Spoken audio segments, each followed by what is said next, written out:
ও আল্লাহ, বেশ্যা নারীর ফিতনায় না ফেলে জুরাইজকে মেরো না। কবুল করলো কে? 3 দিন পর এক বেশ্যা নারী এসে হাজির।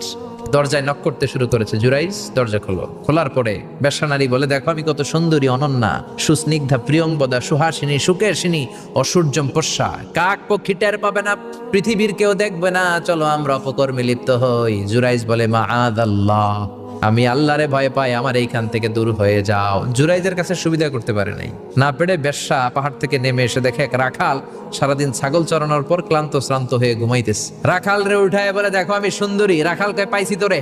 রাখাল রাজি হয়ে গেছে।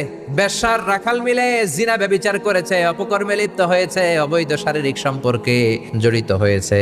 তাদের এই অবৈধ সম্পর্কের ফলে বেশ্যার পেটের ভেতরে বাচ্চা দিয়ে দিছে কে? দিন যায়, মাস আসে, মাস গড়িয়ে মাস আসে, বছর আসে, 3 মাস পরে বেশ্যার পেটটারে এত উঁচা কইরা দিছে কে? এলাকার লোকেরা ধরছে, কিরে